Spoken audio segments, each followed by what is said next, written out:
Bonjour à toutes et à tous et bienvenue dans ce nouveau rendez-vous Leader at ESCP à l'initiative du directeur général de ESCP Business School, Léon Lelouza, qui est à mes côtés. Vous allez vivre un moment exceptionnel puisque pendant 60 minutes, on va adresser tous les sujets et les enjeux liés au leadership avec la situation que nous connaissons et le contexte actuel. Des moments passionnants, ça je vous le promets. Merci en tout cas d'être avec nous, de nous suivre sur les réseaux, en particulier sur la chaîne YouTube de l'ESCP. Je voudrais remercier aussi nos étudiants qui sont avec nous, en particulier les étudiants de la promo 2026 du MSC Média. Voilà, ils nous suivent depuis un autre studio et on interagira avec eux tout à l'heure. Je me ferai leur porte-parole pour les questions à notre invité exceptionnel, parrain de cette première. Merci Pierre Gattaz d'être avec nous. Merci, bonjour Pierre. Bonjour. Grand capitaine d'industrie, chef d'entreprise, président-directeur général du groupe Radial, président emblématique du MEDEF et ensuite de l'Association européenne des dirigeants d'entreprise. Auteur du livre « Gagner plus, c'est maintenant ». Voilà. Ça veut bien dire ce que ça veut dire. On y reviendra tout à l'heure avec vous, Pierre, et puis vous nous ferez l'amitié de nous faire une petite dédicace. Je voudrais saluer Léon Lelouza. Merci beaucoup, Léon, d'avoir eu l'idée de créer ce nouveau rendez-vous, cette nouvelle émission. Bonjour Frédéric, bonjour à toutes et à tous. Et nous sommes très fiers de cette nouvelle émission. Voilà, nouvelle émission avec des invités prestigieux qui vont suivre après Pierre Gattaz. Et puis je voudrais saluer aussi nos invités d'honneur, le décryptage de Jean-Marc Daniel, économiste bien connu, professeur émérite à ESCP Business School et chroniqueur et éditorialiste sur BFM Business. Bonjour Jean-Marc. Bonjour. Merci d'être avec nous. Et puis nous avons aussi la chance d'avoir le directeur général de la Chambre de commerce et d'industrie des 8 départements de la région Paris-Île-de-France, monsieur Stéphane Fratacci. Bonjour Stéphane. Bonjour Frédéric. Merci à vous tous d'être là. Je vous l'ai dit, interactivité, ce sera le maître mot de cette émission. On va commencer avec le décryptage de Jean-Marc Daniel.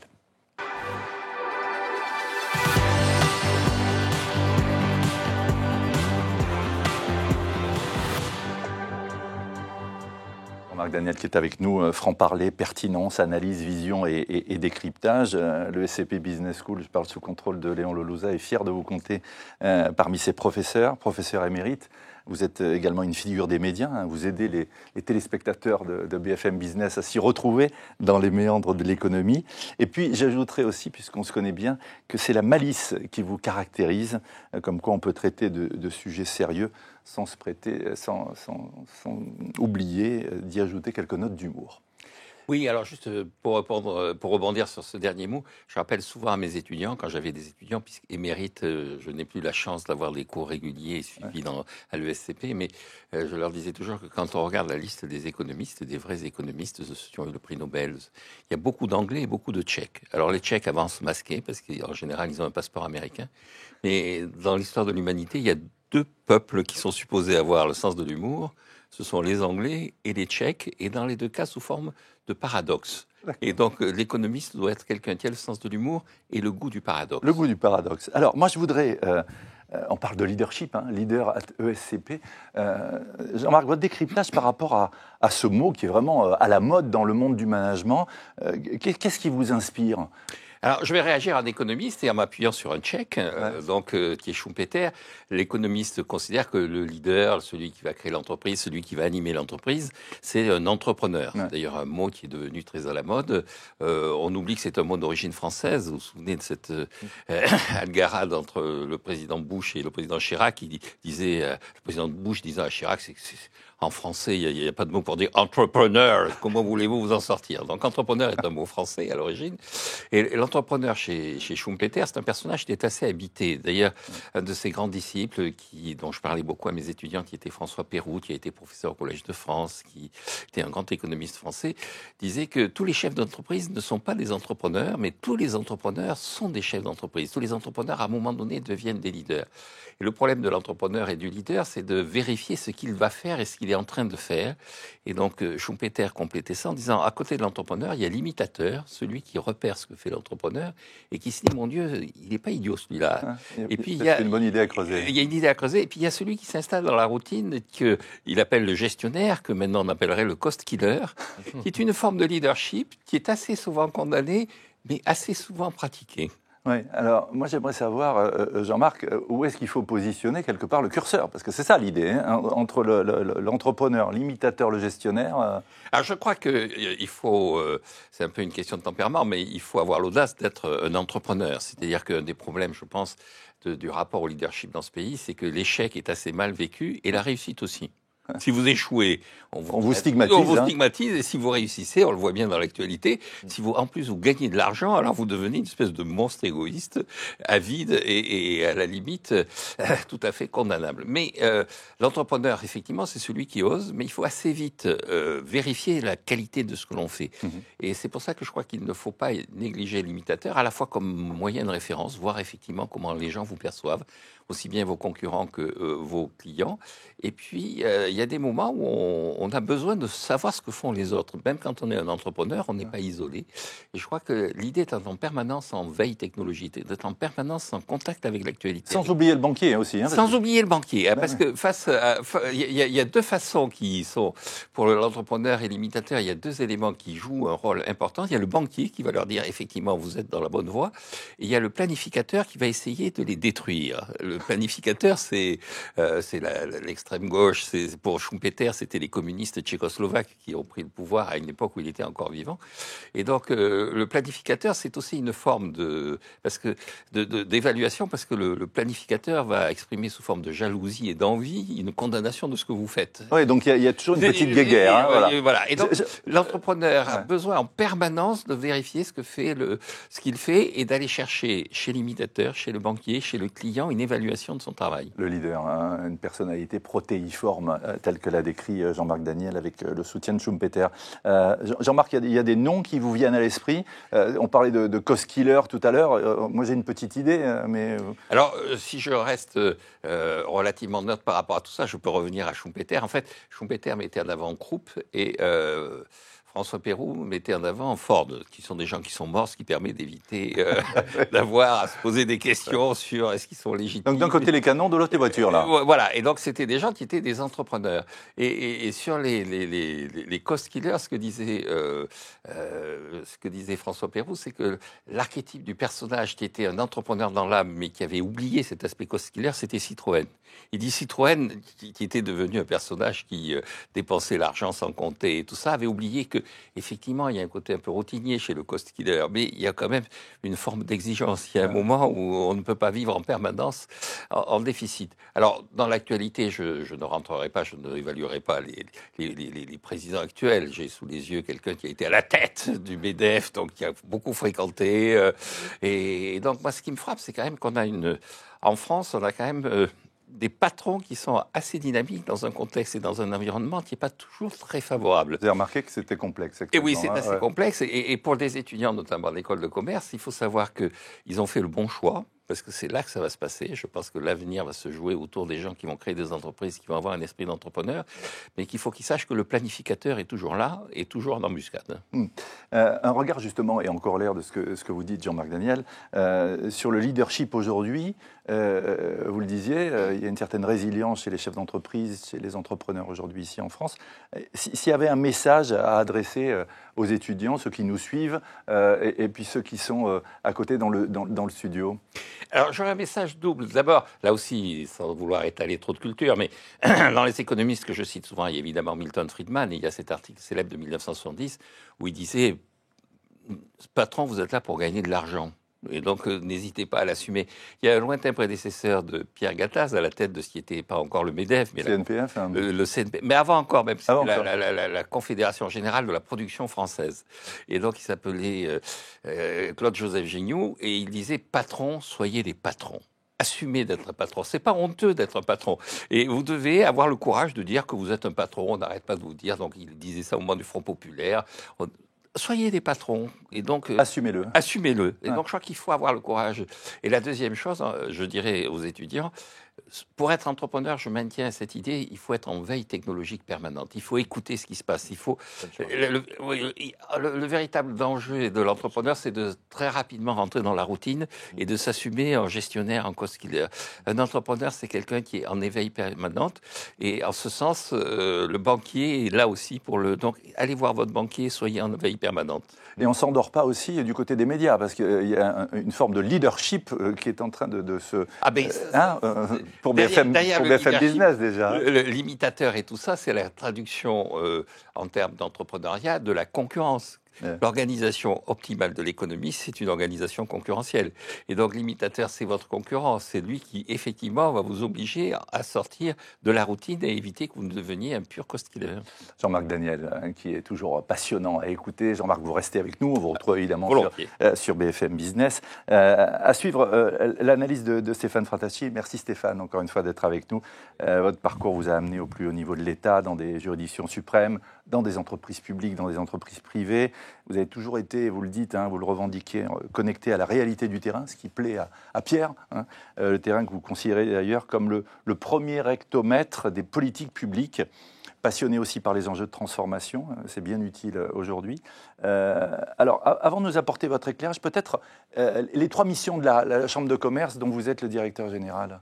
Alors, en écoutant Jean-Marc Daniel, je me disais que finalement, la Chambre de commerce, c'était la rencontre des deux définitions qu'il donnait autour du leadership, parce que nous sommes évidemment d'abord dans une mission d'appui, d'accompagnement des entreprises, en particulier des TPE et des PME, un peu moins des ETI ou des grandes entreprises, mais c'est notre écosystème, et évidemment, on est très tourné vers l'entreprise et l'entrepreneur.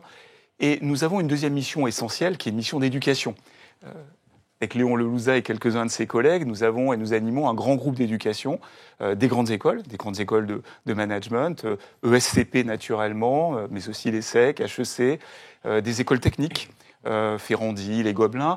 Et dans chacune de ces écoles, à sa manière, on retrouve la passion des étudiants qui ont envie évidemment de grandir et d'apprendre, mais on y trouve aussi, d'une certaine manière, Jean-Marc Daniel vient de le dire, la représentation du leadership. C'est des écoles qui forment demain des personnalités inspirantes, on pourrait dire des rôles modèles, pour utiliser un anglicisme, en tout cas des personnalités qui vont et qui doivent s'épanouir en étant à l'initiative, je dirais même sur le qui-vive, être attentif à ce qui se passe, mais être prêt et au contact, et qui, dans les différentes formes du leadership qui étaient décrites, pourront s'épanouir dans l'entreprise qu'ils vont créer ou dans celle qu'ils vont rejoindre, ou accessoirement en étant des acteurs du changement dans la sphère publique. Et puis notre troisième mission, c'est l'attractivité de l'Île-de-France, puisqu'on est opérateur des centres de congrès et de salons, et organisateur de congrès et de salons en Île-de-France, ce qui n'est pas rien, puisque l'impact des congrès de salons en Île-de-France, c'est à peu près 6 milliards d'euros en impact direct sur la création de richesses en Île-de-France. Et puis c'est aussi créer des lieux de rencontre entre les entrepreneurs. Lorsqu'on parle de leadership, qu'est-ce que ça évoque pour vous, justement, Stéphane, avec votre parcours dans le privé, le public, le parapublic, et peut-être quel point commun et singularité vous trouvez? Alors, j'essaie dans ce registre-là de marcher sur 2 jambes, en me disant qu'il faut prendre le meilleur des 2 mondes, et que du côté de la sphère publique, et je commence par là, on a besoin davantage d'imitateurs. Je reprends la formule, des gens qui sachent s'inspirer du sens de l'initiative, qui sachent être responsables dans cette initiative qu'ils prennent,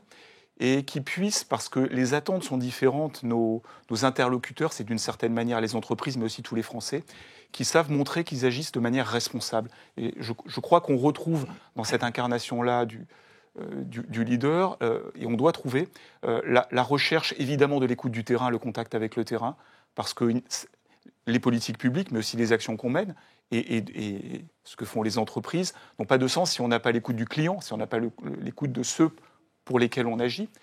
Et ça rétroagit avec le sens, parce que dans le public, évidemment, la mission, c'est une mission plus large qui doit avoir un impact pour tous. Et donner du sens à ce que l'on fait, c'est important. Un entrepreneur le fait naturellement pour ses clients, pour ses collaborateurs, parce qu'il incarne son entreprise. Vous l'avez fait, vous, en tant que préfet en région. Mais dans le public, il faut aussi incarner une vision à la fois proche et clairement compréhensible de l'État, ce qui n'est pas simple tous les jours, et le faire en étant accessible. Et donc je crois que cette dimension d'être à la fois porteur d'une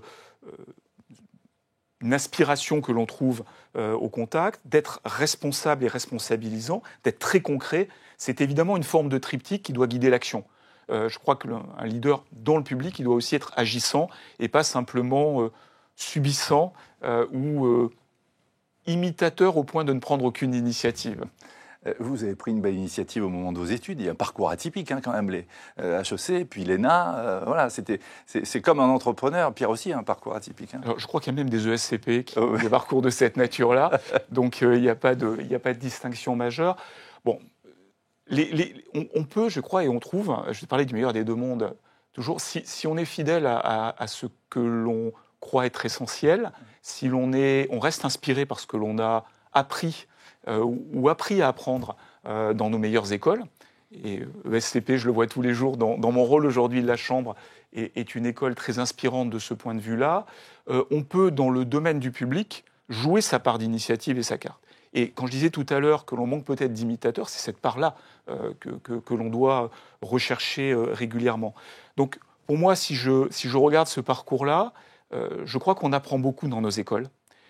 Qu'on y part avec un bagage, et Jean-Marc s'adressait tout à l'heure à ses étudiants, et je le ferai aussi, il faut qu'ils embarquent le maximum de ce qu'ils pourront acquérir dans leurs expériences, dans leurs stages, dans leurs alternances, mais ce qu'ils apprendront de leurs professeurs, pour en faire une sorte de trésor qui leur permettra de rebondir dans chacun des étapes de leur vie, et qui les rendra curieux, et je crois que cette curiosité, la malice, mais la curiosité est essentielle pour un entrepreneur, parce que c'est comme ça qu'on innove, c'est comme ça qu'on observe la concurrence, mais aussi parce que ça leur permettra d'être très attentifs et très en rebond sur les bouleversements technologiques, sur les transformations profondes de leur business model, de leur environnement.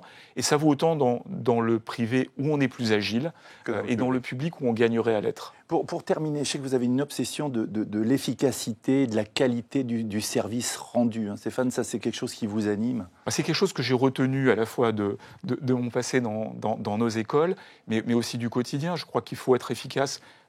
Jean-Marc disait, je me réfère au modèle qu'il nous a donné tout à l'heure, un patron doit assumer d'être patron, mais je crois qu'un leader doit assumer de l'être, mais il faut rendre des comptes. Et dans le public, il y a encore plus d'exigences. Je crois que dans une entreprise, on a évidemment des comptes à rendre à ses clients et à ses actionnaires, mais dans le public, on a aussi le devoir, mais ça c'est l'inspiration même de la Déclaration des droits de l'homme et du citoyen, de rendre des comptes de son action, ce qui veut dire être plus efficace, et là aussi il y a pas mal de marge de transformation et d'action du côté de l'État, et d'être évidemment attentif et j'ai envie de dire, c'est de l'accountability pour parler un mauvais français, mais justement rendre compte de son action dans l'efficacité du terrain à ses concitoyens. Voilà, je crois que c'est vraiment quelque chose d'inspirant, et on peut trouver ces passerelles, elles ne sont pas artificielles, entre les deux mondes. Vous les avez trouvées d'ailleurs. Et en filigrane, évidemment, la confiance qui est le maître de tout ça. En deux mots. La confiance en deux mots, ça se construit, ça se mérite, mais on a un grand besoin de reconnecter de la confiance à tous les niveaux, entre la sphère publique et les entrepreneurs d'abord, ça je le vois là où je suis, et peut-être de manière plus générale, sans m'aventurer sur un autre terrain, entre les acteurs publics et leurs concitoyens. Stéphane Fratacci, le directeur général de la Chambre de commerce et d'industrie Paris-Île-de-France, qui nous offrait son éclairage. Vous allez rester avec nous, Stéphane, également, pour poser des questions à la fin de cette émission à Pierre Gattaz. On est avec Leader at ESCP, nouveau rendez-vous. Merci de nous avoir rejoints, de nous suivre. Avant d'entamer notre grand débat entre Pierre Gattaz, notre invité d'honneur, et Léon Lelouza, je vous propose un petit micro-trottoir. On a demandé aux étudiants de l'ESCP comment ils étaient inspirés, eux. Ce que voulait dire ce mot leadership et leader. Est-ce qu'ils avaient des noms à nous donner? On les écoute et puis on se retrouve juste après.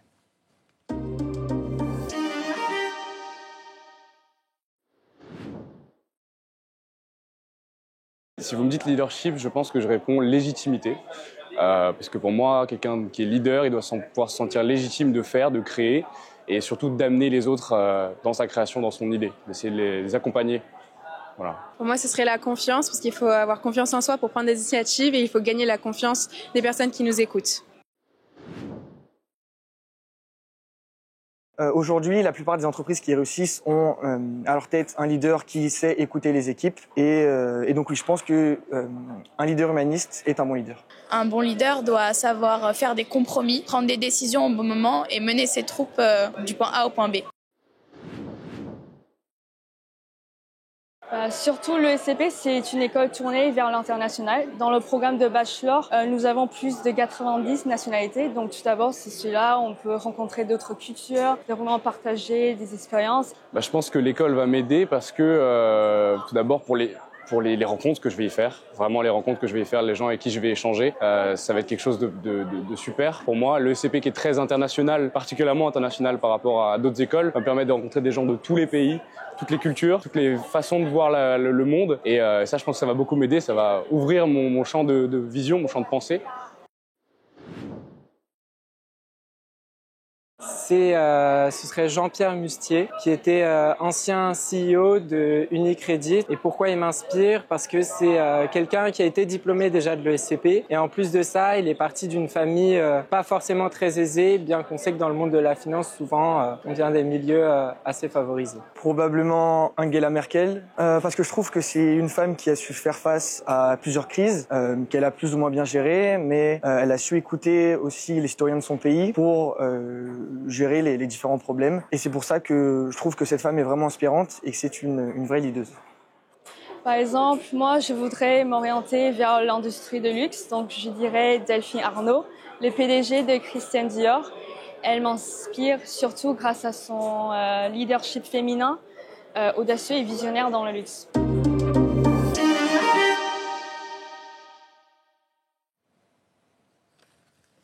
Voilà, merci à nos étudiants pour ce regard et puis leur avis sur le leadership. On est toujours avec Leader at ESCP. Je salue encore une fois nos étudiants qui sont dans un studio juste à côté et qui préparent des questions pour nos invités. Et puis pour notre invité d'honneur, évidemment, Pierre Gattaz. Le grand débat, c'est maintenant.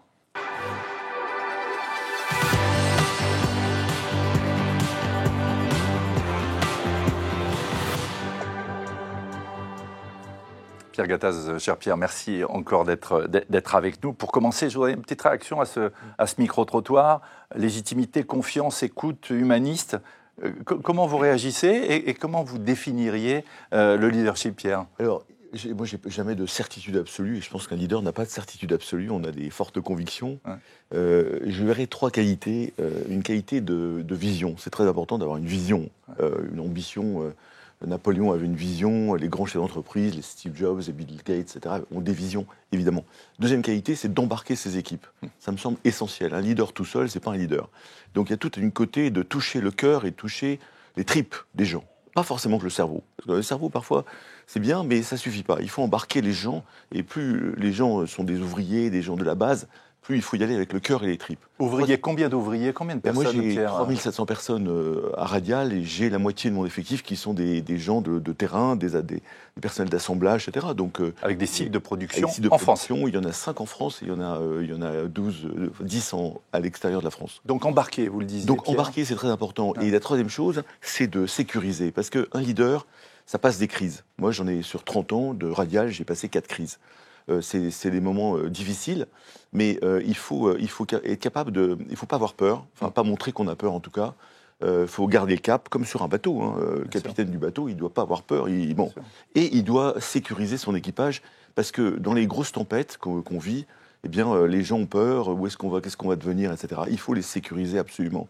Alors après, il y a un problème de confiance, bien évidemment, de loyauté. Oui, Stéphane Fratassi faisait référence. Mais ça, c'est comment on fait après pour décliner ces trois choses. Voilà les trois choses. Alors après, peut-être un point que je rajouterais sur la vision, il y a aussi les valeurs. Ouais. Quand vous suivez un De Gaulle, il avait des valeurs, une vision. Churchill avait d'autres valeurs. Et les jeunes, ils sont très sensibles, encore plus qu'avant. Je crois il y a une vision, où est-ce qu'on veut aller et comment on veut le faire. Parce que les valeurs, à mon avis, dans une entreprise, nous, on a des valeurs à Radial, elles sont différentes des valeurs de mes concurrents américains. La première valeur chez Radial, nous, c'est l'homme. Nous, c'est très important. C'est l'homme qui est important. Chez nous, c'est une boîte familiale. On fait très attention aux hommes et aux femmes. On fait en sorte qu'ils s'épanouissent, qu'ils soient motivés, qu'ils grandissent et qu'ils soient employables. Je dis toujours à mes salariés, je ne peux pas vous garantir l'emploi à vie, c'est pas possible. Par contre, je vais essayer de vous garantir une employabilité. Vous allez grandir, en fait, avec nous. Vous allez grandir. Et si j'ai une crise un jour de Covid qui me tombe dessus, du marché aéronautique qui tombe, etc., je pourrais me regarder dans un miroir. Si vous devez partir et je vous oblige à partir, vous n'allez pas rester 3 ou 5 ans au chômage. Il faudrait rebondir ailleurs. Donc l'employabilité, à mon avis, pour un leader, enfin en tout cas ce que je fais, c'est de faire en sorte que les gens ils grandissent et puis s'il y a un problème un jour, ils peuvent rebondir très vite. Rebondir, la jeunesse, le leadership. Léon, merci encore d'être à l'origine de ce rendez-vous Leader at ESCP. Et ça résonne à vos oreilles aussi. Ça résonne beaucoup, et ce que dit Jean-Marc Daniel, Stéphane Fracci et Pierre, parce que c'est vrai qu'un leader, il doit créer des valeurs au sens de valeurs humanistes, par exemple à l'ESCP, pour nous c'est important. Alors par rapport à la vision, moi je dirais c'est la capacité à avoir une vision. Parce qu'on peut avoir une vision à un moment donné, mais on peut la perdre. Et en fait c'est grâce à l'équipe qui permet de créer cette capacité d'avoir une vision. Et j'ajouterais un deuxième point, un leader, c'est aussi de délivrer des résultats multiples. Ce qu'on appelle les performances multiples, à la fois évidemment sociétales, sociales et aussi financières. Voilà, ces 3 performances. Et aussi, troisième point, on a évoqué, créer de la confiance. Parce que créer la confiance, c'est embarquer tout le monde. Et créer la confiance, ce n'est pas facile. Et je crois que c'est cette combinaison des 3 qui fait que c'est un bon leader. Et en rapport avec votre jeunesse, Léon, avec le bouddhisme aussi, c'est être en accord et en harmonie avec soi-même quand on est leader. Alors quand on est leader, effectivement, aujourd'hui, pour moi, il faut être en harmonie d'abord avec soi-même, et puis après avec les autres, et puis avec le monde qui nous entoure, c'est-à-dire la planète notamment.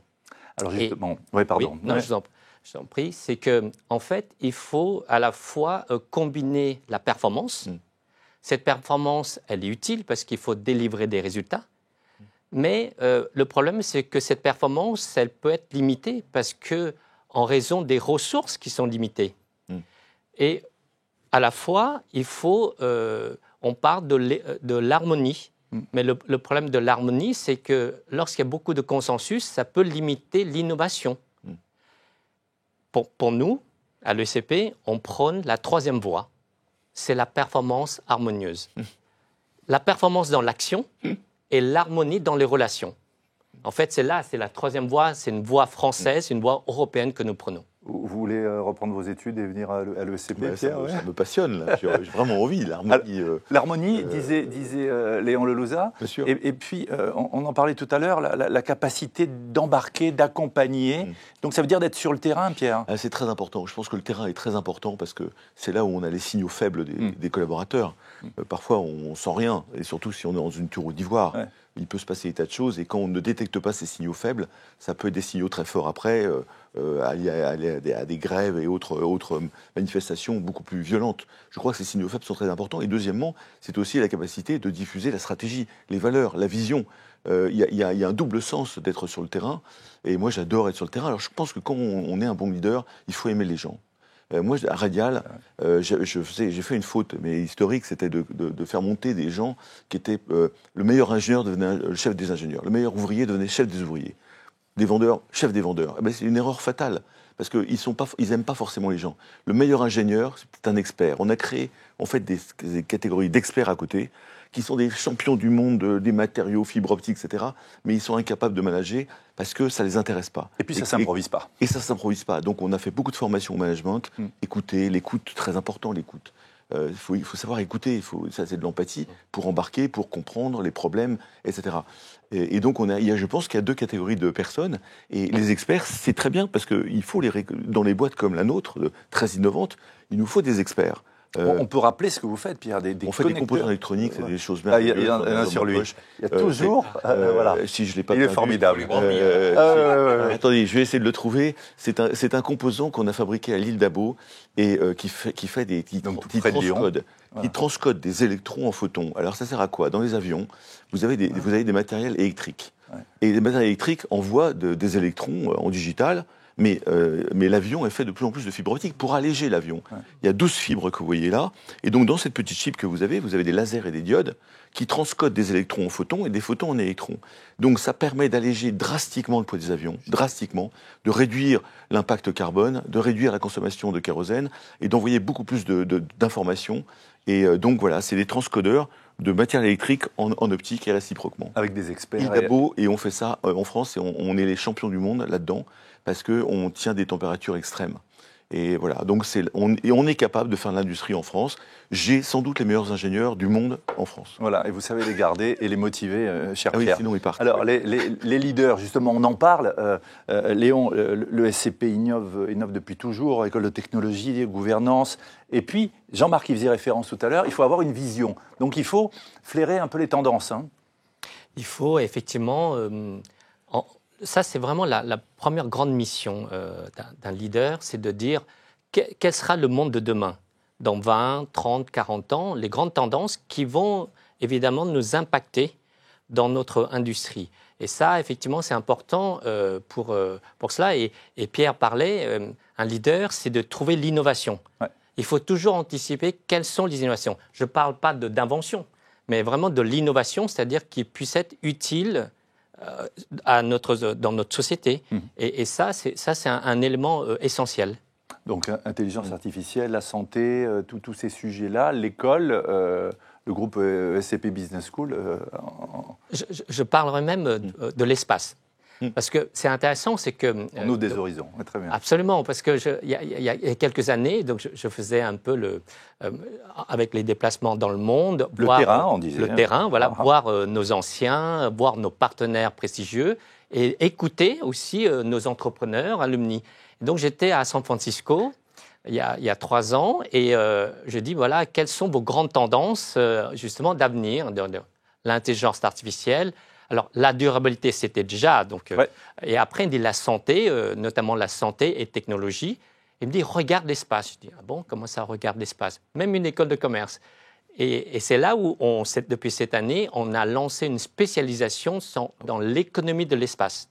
Et dans quelques années, on va créer un master spécialisé dans l'espace avec une école d'ingénieurs. Donc, vous voyez que pourquoi ça, c'est important d'écouter ce que va devenir le monde de demain. Pour anticiper. Pour anticiper et surtout préparer nos élèves à correspondre aux besoins du marché d'aujourd'hui et de demain.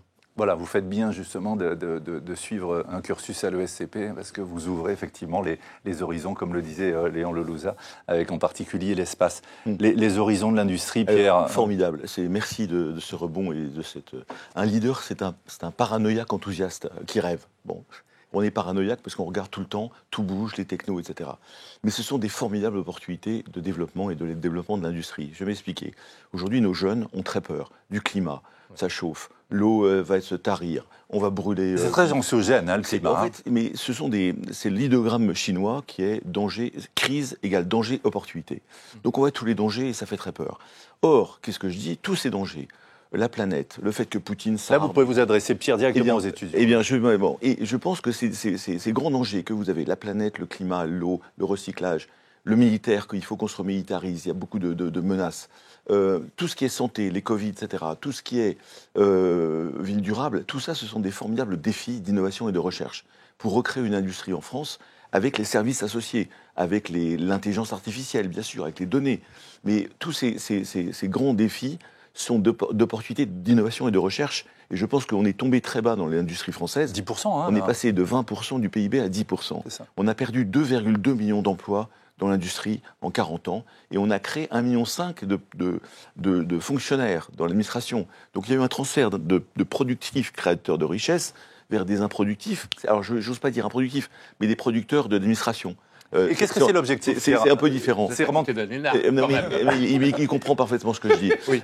J'ai traduit. Je pensais que vous ne parliez pas d'un productif. Ça veut dire quoi, Pierre? Remonter à 15%? En fait, je pense que c'est comme tout. Et en fait, il faut remonter à 15% de PIB, ça ferait 1 million. J'ai fait quelques calculs dans mon bouquin d'ailleurs.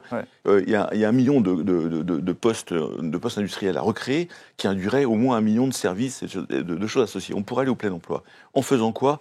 En créant ces 5 grandes filières qui sont tout ce qui est planète, environnement, l'eau, le recyclage des matériaux. Moi, à Radial, j'ai 30 projets pour rendre propres mes produits, pour remplacer les plastiques, les chromes, etc. Tout ce qui pollue, tout ce qui n'est pas bien. On n'a pas toutes les solutions aujourd'hui.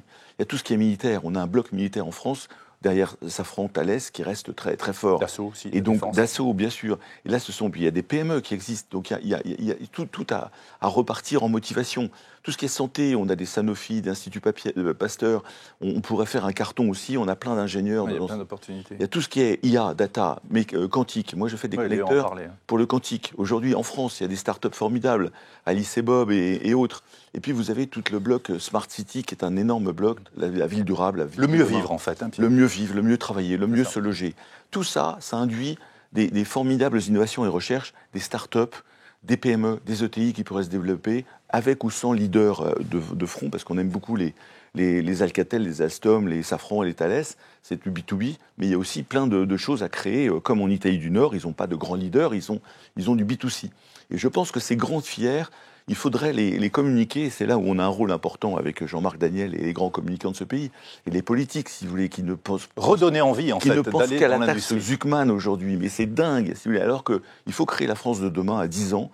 Et il y a plein d'opportunités. Donc cette école formidable, le SCP, bravo, parce que vous formez des leaders on aura besoin d'ingénieurs, de chercheurs, de commerçants, de marketeurs, de communicants, de gestionnaires de RH, de cash, pour faire fonctionner des entreprises qui peuvent redevenir leaders au monde dans tous ces secteurs-là. Et vous savez quoi, Pierre, il y a en plus des partenariats. À Léon, il tient beaucoup, des doubles diplômes avec des écoles d'ingénieurs, meilleurs ouvriers de France aussi, Léon. Oui, absolument. En fait, nous avons la chance d'avoir des doubles diplômes avec nos meilleures écoles d'ingénieurs en France, en Centrale Supélec, les mines PSL, notamment l'ENSAE, et bientôt avec les meilleurs ouvriers de France, parce que l'artisanat, l'excellence à la française, c'est aussi ça.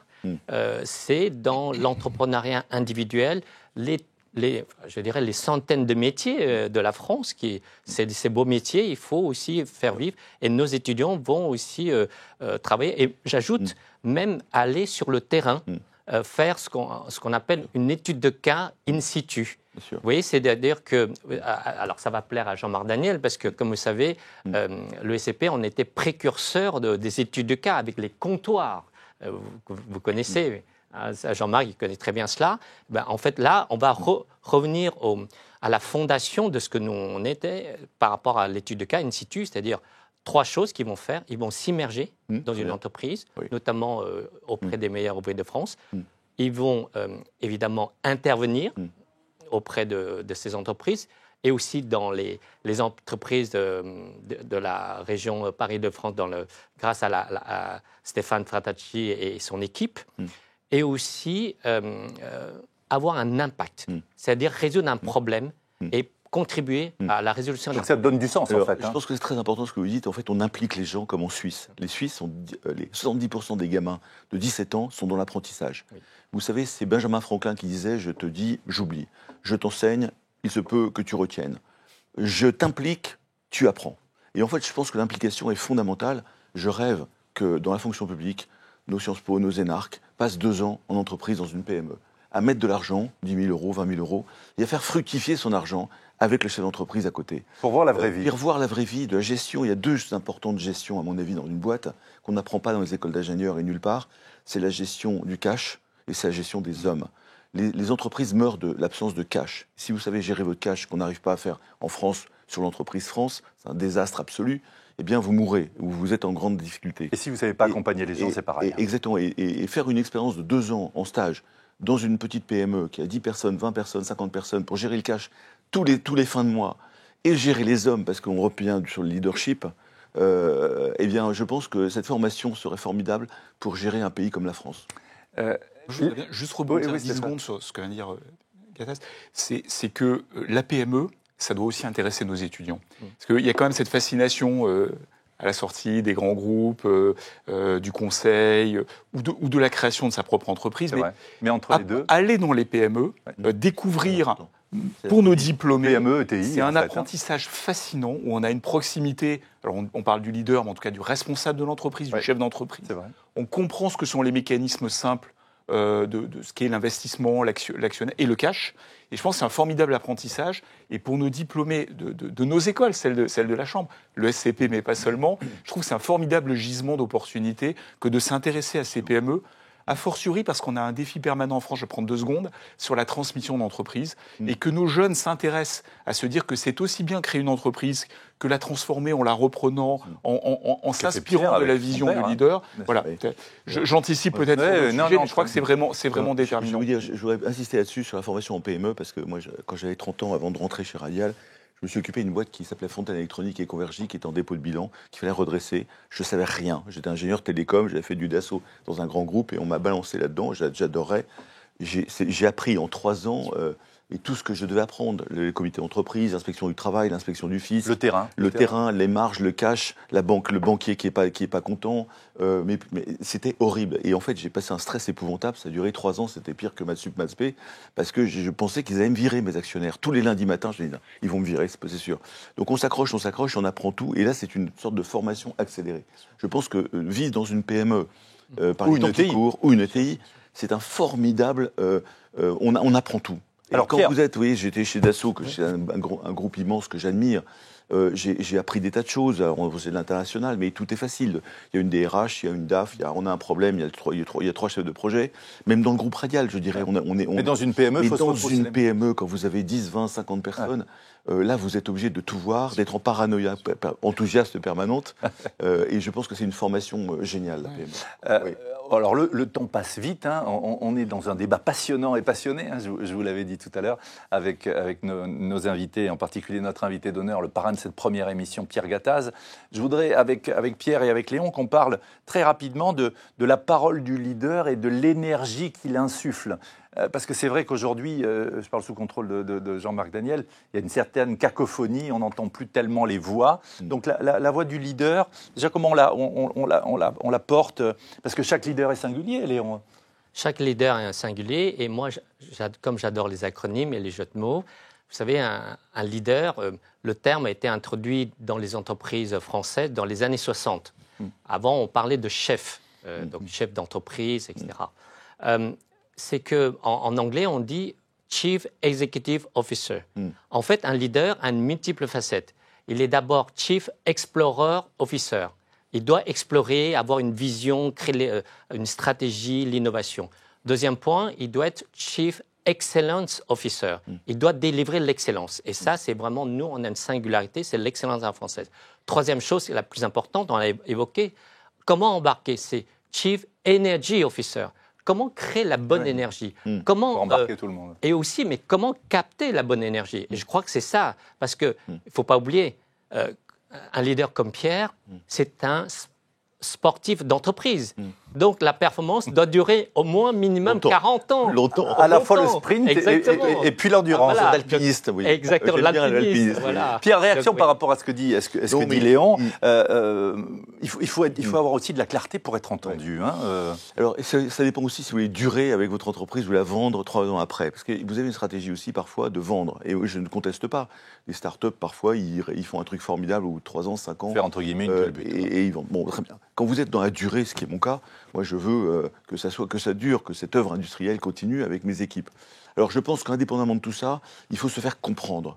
Moi je vois, si vous voulez, quand je parle avec mes ouvriers de base, il faut qu'ils comprennent. Si je leur fais un discours de 3/4 d'heure avec des mots très compliqués, ce qu'on entend parfois à la télévision, je ne citerai personne. De leader politique. Trop sophistiqué en fait. Non, pas du tout, Jean-Marc. C'est pas vous. Je ne vous regarde pas. Ah non, vous êtes très clair. Jean-Marc. Vous êtes extrêmement clair. Mais ce que je veux dire par là, vous voyez, quand j'écoute Trump, alors on aime Trump ou on ne l'aime pas, ou d'autres leaders, on les comprend, même en anglais, on les comprend. C'est simple. C'est simple. Et moi, je pense qu'il faut s'adapter aux gens, ne pas les emmerder pendant 45 minutes. Donc, je dis ça. Et quand je discute avec des ouvriers mexicains, passé, là. J'ai aussi des 1000 personnes au Mexique. Eh bien, j'ai les Mexicains. J'ai 800 ouvriers mexicains. Alors là, c'est encore plus... Mais il faut qu'ils comprennent les 2-3 idées que j'ai. Pas 50. 3 idées très simples. On va là, les gars. C'est ça qu'il faut qu'on fasse. On a besoin de plus d'agilité. Je compte sur vous. Bon, boum. Et puis, les prendre cerveau, cœur et tripes. Je crois que c'est très important. En France, très souvent, on parle au cerveau. De cerveau à cerveau, et là, bon, ça marche ou ça marche pas. Après, il faut parler au cœur et aux tripes des gens. Les cœurs, c'est on y va, on a un peu d'émotion, on a un peu d'empathie. Et puis les tripes, c'est la colère, c'est faire qu'une colère sourde se transforme en énergie. Je crois beaucoup à ça, personnellement. L'énergie du leader, je reviens sur vos origines aussi, Léon, une énergie positive pour embarquer, faire passer des bonnes ondes. On peut méditer, prendre le temps aussi de méditer, une décision. Votre avis personnel et puis en tant que dirigeant de l'ESCP. Oui, et Pierre l'a dit, c'est qu'un leader, on fait face à beaucoup de crises et beaucoup d'urgences. Et là, souvent on dit il est urgent d'attendre.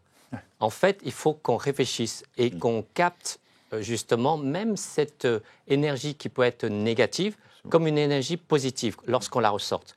Donc il faut toujours lever la ligne d'horizon, comme disait Michel Barnier, il me disait cela, et pour justement voir... Alumni célèbre de l'ESCP. Voilà, et Pierre parlait de... Ce côté crise, il y a toujours danger-opportunité. Ouais. Mais il faut toujours regarder l'opportunité. Et c'est là, je crois que la bonne énergie, c'est de pouvoir créer cela. Alors comment on fait? Deux choses, la méditation, la pleine conscience. C'est-à-dire qu'il faut vraiment dire que... Parce que si vous avez une anxiété, mais vous ne voyez plus rien. Et puis on la transmet, ça transpire après. Alors, donc c'est pour ça qu'il faut vraiment regarder cela avec méditation, prise de recul. Méditation, Stéphane Fatacci. Je réagissais, j'étais en train de me dire qu'il y allait y avoir un module pleine conscience qui allait s'ouvrir à l'ESCP, peut-être. C'est une question que je posais à Léon. Jean-Marc? Oui, je pense qu'effectivement, il faut être... oui, pleine conscience, c'est un bon terme, c'est-à-dire être prêt à assumer véritablement ce qui va se passer, réfléchir et tout ça. Mais il y a en économie, on fait la différence entre l'incertitude et le risque. C'est-à-dire, il ne faut pas se faire d'illusions. Il y a un moment où on est dans l'incertitude, et donc à ce moment-là, le leader, c'est celui qui se jette à l'eau, même s'il est dans l'incertitude. Et tout à l'heure, Léon disait, se tournant vers moi, c'est une innovation et pas une invention, parce qu'une des choses à laquelle je tiens beaucoup, c'est de faire la différence entre l'invention, qui est un progrès technologique clairement identifié. On est chez Schumpeter. Oui, alors clairement identifié. Voilà, on est fasciné. Les ingénieurs dont parlait avec émotion Pierre sont là en disant vous allez voir, ça va être extraordinaire. Et puis on s'aperçoit que personne n'est prêt à acheter le produit qui est issu de c'est l'adoption qui fait la différence. C'est l'adoption, c'est l'innovation, c'est quelquefois de très simple. Et donc on met souvent en avant comme innovation la plomberie, c'est-à-dire sur le plan technologique, c'est très très simple. C'est de la physique du XVIIe siècle. Mais le fait d'avoir installé des salles de bain un peu partout dans le monde et de faire en sorte que les gens puissent avoir dans tout appartement ou dans toute chambre d'hôtel une douche, c'est une innovation parce qu'on a utilisé une technologie très simple pour répondre aux attentes de la population. Et je crois que la prise de conscience, c'est d'essayer effectivement d'anticiper ce dont les gens vont avoir besoin et de ne pas se laisser fasciner par les ingénieurs, les commerciaux, la techno et tout ça. C'est pas parce que c'est très compliqué que c'est très utile. Oui, on est dans un bain à remous positif d'idées. Concorde, oui, c'est très compliqué. Stéphane, vous voulez réagir rapidement? Non, par rapport à ce que disait Léon et Jean-Marc sur l'incertitude, je me disais que dans le fond, en reprenant le mot de Pierre tout à l'heure, c'est un fond d'apprentissage permanent pour le leader, pour le chef, pour le dirigeant d'entreprise.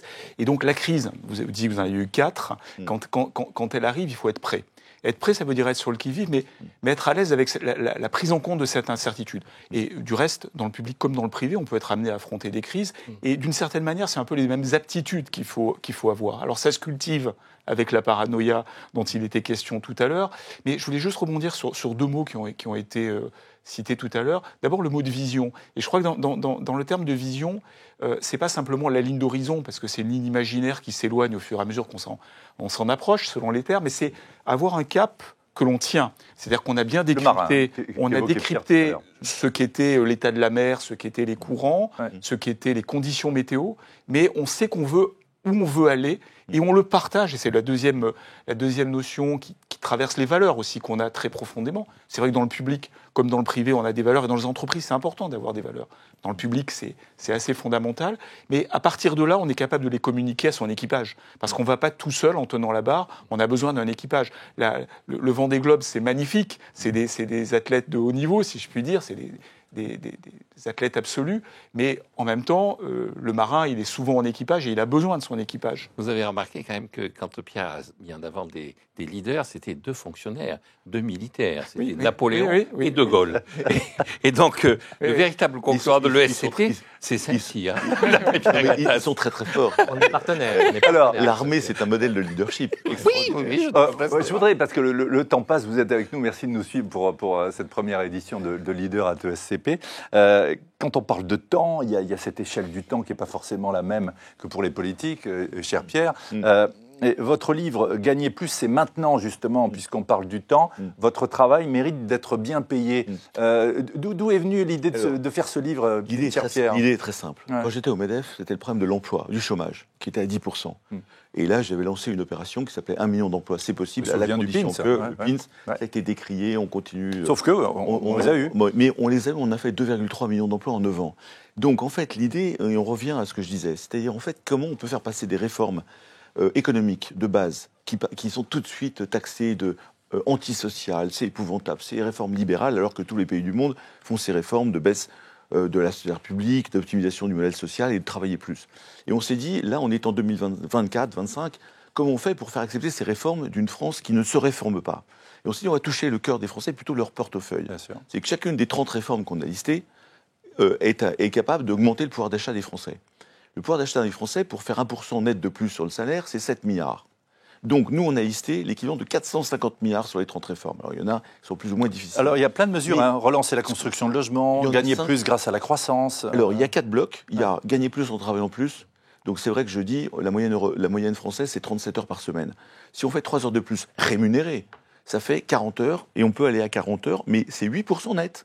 Donc on contribue à la production collective. Donc en fait, si on présente comme ça devient un peu plus, tiens, je vais peut-être bosser un peu plus parce que chaque heure, je vais gagner plus et 3 heures de plus par semaine. Moins anxiogène, en fait. C'est moins anxiogène que de dire on va vous mettre à 40 heures parce que le grand patronat veut... C'est pas ça qu'on veut, nous, c'est d'embarquer les humains, de nouveau, les Français. Alors ça, c'est la première chose. Deuxième grand bloc, c'est l'optimisation du modèle social. Quand vous donnez 1 euro à quelqu'un net, ça vous coûte 2. Bon, c'est 2 000 euros net dans votre poche. Ça vous coûte 4 000. Donc, on est les champions du monde des charges salariales et patronales. Donc, du coup, ça a cassé l'ascenseur social. Mais qui casse l'ascenseur social ? Moi, je le dis toujours à des gens qui me critiquent, et c'est très bien le débat, moi, je suis ouvert au débat.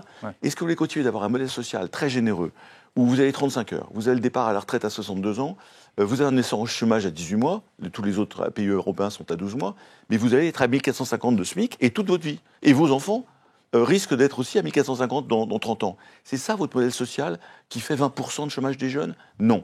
Ce modèle social est suranné. Alors, je dis des choses un peu... En fait, on n'a pas beaucoup de temps, si vous voulez, donc je suis obligé de dire les choses franchement. C'est ce qui vous caractérise, Pierre, d'être cash aussi. On a tourné autour du pot pendant 40 ans, machin. Les 35 heures, les 37, c'est bien. Non, mais non, c'est pas bien. C'est 40 heures. 40 heures, c'est 8% net de plus. Donc, on pousse à ce que ce modèle social soit optimisé. L'assurance chômage, il n'y a aucune raison qu'on paye 18 mois, alors que la moyenne européenne est à 12 mois. Et j'entends un chauffeur de taxi qui m'a pris l'autre jour, qui me dit, Monsieur Gattaz, c'est un scandale. J'ai mon beau-frère, il est devant le foot toute la journée à regarder la télé, il gagne plus que moi au chômage, alors que moi, je suis 10 heures par jour. C'est ça qu'on entend. Et les Français, je pense, si on faisait un référendum, seraient tout à fait d'accord pour que le travail gagne plus.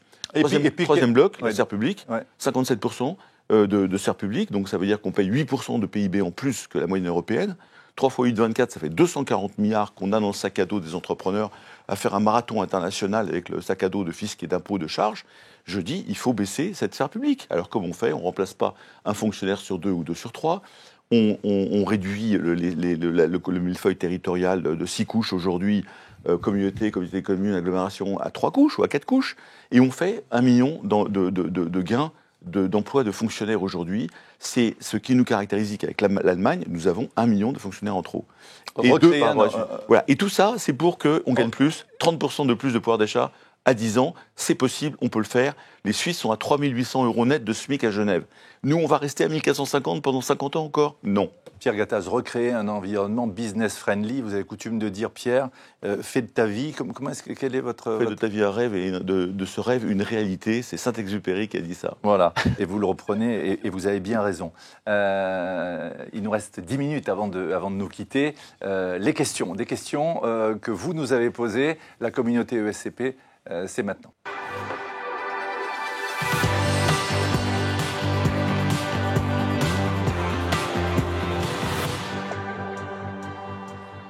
Voilà, bienvenue si vous venez de nous rejoindre pour Leader@ESCP. Des questions à notre invité d'honneur Pierre Gattaz.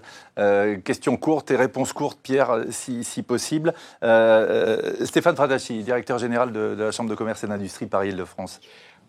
Vous avez beaucoup décrit la manière dont vous incarniez, vous viviez le leadership. Je me posais une question dans cette magnifique entreprise qui est la vôtre, la transmission.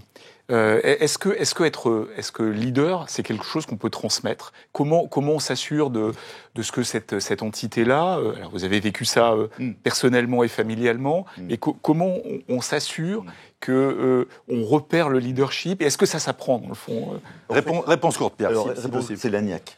Soit le gars, il a l'agnac, il a envie, soit il n'a pas envie. S'il n'a pas envie, on oublie. Alors, on peut lui donner une petite chance, parce qu'il peut y avoir une envie qui monte et qui fait qu'on est plus à l'aise. Mais je pense que dans les transmissions familiales, il y en a beaucoup en France qui doivent se transmettre dans les prochaines années. Et on n'a pas assez de boîtes familiales en France. Eh bien, je pense que si les héritiers ou héritières ou successeurs n'ont pas l'agnac, il faut prendre un DG à l'extérieur. Voilà. Moi, j'ai pris des DG à l'extérieur, ça se passe très bien, il faut qu'il ait juste les valeurs. Puis après, ça dure 10 ans, 20 ans, bravo, formidable. Puis s'il y a un jeune qui est là, mais qui a l'agnac, c'est gagné. Ça marche. Voilà. Jean-Marc, c'est ce que je pense. Jean-Marc Daniel. Oui, moi je rebondirai sur le livre dont j'ai fait une critique d'ailleurs sur BFM Business. Moi, ce qui m'a frappé, c'est effectivement, vous dites qu'il faut travailler plus. Mais pourquoi vous ne dites pas que ça ? En fait, encore une fois, votre père disait, il reprenait une citation de Saint-Paul qui est célèbre, c'est « Tout travail mérite salaire ». Et lui, il répondait « Mais moi, je pense que tout salaire exige travail. Oui. » Pourquoi vous n'avez pas simplement dit ça dans ce livre ? Ça aurait fait le titre et après, c'est tout. J'ai voulu quand même faire un livre clair, pédagogique, mais qui explique qu'il n'y a pas que ça. C'est un des blocs. C'est le premier bloc. Il faut qu'on travaille plus en France. C'est l'essentiel. Le reste, c'est totalement. Mais Jean-Marc, il faut réenchanter le travail. Parce qu'aujourd'hui, on n'a pas réenchanté le travail. Il est pressurisé par cette masse de salaire. Donc en fait, moi, je vois beaucoup de gens qui me disent, mais ça sert à quoi que je travaille plus ? Des médecins, des vétérinaires. Redonner envie, en fait. Redonner envie. Alors, réenchanter Pierre, le travail. On a des questions. C'est ça qui permettra de ne pas nous faire tacler systématiquement par certains blocs politiques qui vont dire mais vous êtes des affreux patrons, vous êtes des horribles patrons, libéraux. Soyez des patrons. Mais voilà, assumez, on l'assume. Regardez, questions qui sont remontées. Hein. Je retiens là, sur la tablette les questions dont les thématiques reviennent le plus souvent. Merci à nos étudiants qui nous suivent dans le studio à côté, et puis vous qui nous suivez évidemment à distance. Comment gérez-vous la pression et la prise de décision dans des contextes de crise et d'incertitude, Pierre ? Très court, encore une fois. Petit tips, voilà. Écoutez, moi, je dors. En fait, je ne fais pas de méditation que vous parliez ou de yoga. Je ne sais pas faire et peut-être qu'il faudrait que j'apprenne, hein, d'ailleurs. Mais moi, c'est plutôt, j'essaye de philosopher, déjà, de me dire, il y a encore plus grave. Donc, c'est relativiser, en fait. Pour relativiser. J'essaye de m'entourer parce que tout seul, on broie du noir. Donc il faut vraiment partager le problème avec ses pairs, avec des gens de confiance. Troisièmement, il faut passer quelques jours, quelques nuits. La nuit, moi, parfois je dors pas ou pas bien, et le lendemain matin, c'est déjà un peu plus clair. Donc je trouve que le cerveau, la nuit, il bosse. Ouais. Donc quand j'ai des gros problèmes, j'essaie surtout de ne pas réagir sous la colère ou sous le coup de l'émotion. Il faut prendre du recul, ouais. Et puis ensuite on fait des choses et on partage ces choses-là, parce qu'après il faut embarquer les gens sur la gestion de crise. Donc on n'est pas tout seul là. C'est comme ça que je gère. Alors moi j'ai aucune certitude.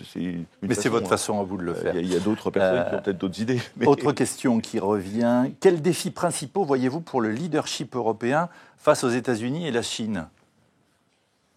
C'est Mario Draghi, il faut appliquer Mario Draghi en Europe. Mario Draghi a fait un superbe rapport où il faut travailler plus, il faut arrêter de transformer l'écologie européenne en contraintes, etc. Et je pense qu'il faut revenir à la base, travailler plus, comme le disait Jean-Marc Daniel, innover, il faut recréer de l'industrie, il ne faut pas avoir peur. On a plein d'atouts, donc je reviens sur l'enthousiasme positif de réenchanter le peuple européen, la France en particulier, le travail, tout ça. Et en fait, on nous tire vers le bas tout le temps en taxant plus, avec des discours politiques insupportables actuellement, qui nous tirent dans le trou et qui ne montrent pas la vision à 10 ou 20 ans de l'Europe, qui est une merveilleuse chose à modifier, à créer. Je pense qu'il faut qu'il y ait plus d'industriels, plus d'entrepreneurs dans les instances politiques de la France et de l'Europe aussi. Ça tombe bien, il y a le SCP. La Chine, Deng Xiaoping, je crois qu'il avait 20 ministres à côté de lui, c'était 20 ingénieurs et techniciens. C'était pas des politiques, c'était des hommes de terrain. Faire les bagnoles de demain, les batteries de demain, les infrastructures de demain, etc. Un leader peut-il avoir peur, ça c'est intéressant aussi, de l'IA? Alors moi, je trouve ça comme une formidable opportunité. En fait, l'opportunité d'aller plus vite, d'être plus productif, d'être plus compétitif, et donc de prendre l'avance sur les concurrents. Moi, je le vois comme ça, comme les robots d'ailleurs. Les robots, on nous a dit en France, c'est pas beau, c'est pas bien, ça va détruire l'emploi. Mais non, les Allemands sont des gens et les Japonais ont beaucoup robotisé, et ils sont en plein emploi. Donc l'IA, pour moi, alors je dis pas qu'il n'y aura pas des répartitions de métiers qui vont évoluer. Bien évidemment, ça va évoluer. Mais je crois que c'est une formidable opportunité, l'IA. Et puis pour terminer, il y a une autre question. Comment est-ce qu'on concilie performance économique et impact social dans le rôle du leader aujourd'hui? Très simple. Alors moi, si vous voulez, j'ai poussé, quand j'étais à Business Europe, le MEDEF européen, les 3 P. Profit, People, Planet. En disant le premier P, les 2 autres P ne peuvent pas exister si le premier P n'existe pas. Donc il faut que l'économie soit compétitive. 3 piliers en fait. Hein. Ouais, il faut que l'économie de base soit compétitive et profitable. Si elle l'est, on peut faire du people, c'est-à-dire s'occuper des gens, et troisièmement, on peut s'occuper de la planète. Mais par l'innovation, la recherche, et moi je crois beaucoup, ce que je vous dis, c'est l'entreprise, c'est des communautés humaines formidables. Donc il faut les embarquer. Il faut les embarquer, et elles créent des choses bien pour l'humanité. Contrairement à tout ce qu'on écoute en ce moment encore, où l'entreprise c'est des salopards, les patrons c'est des salopards aussi. Non mais vous voyez ce que je veux dire, c'est terrible ce discours ambiant qui est anxiogène et qui nous tire vers le bas. Vers les solutions pour la planète, le climat, l'eau, c'est nous les entreprises qui avons avec les chercheurs. Hein. Je dis, je suis pas tout seul, les universités sont et pour faire du bien à l'humanité. Quand vous voyez les Chinois, Deng Xiaoping encore une fois, qui a dit on va faire du libéralisme et du capitalisme, il a sorti 700 millions de Chinois de l'extrême pauvreté. Donc ça veut dire que c'est possible, voilà. C'est possible. Voilà. Et bien l'entreprise doit être au corps du truc, humaine et environnementale. Et ça tombe bien, Léon, en quelques secondes, ça nous fera un petit teasing pour la deuxième émission. On ouvre une école du leadership de Paris. Oui, on va ouvrir une école de leadership de Paris avec notre Premier ministre Jean-Pierre Raffarin, Henri Giscard d'Estaing et Philippe Houzé pour créer une troisième voie possible entre la voie américaine et la voie asiatique.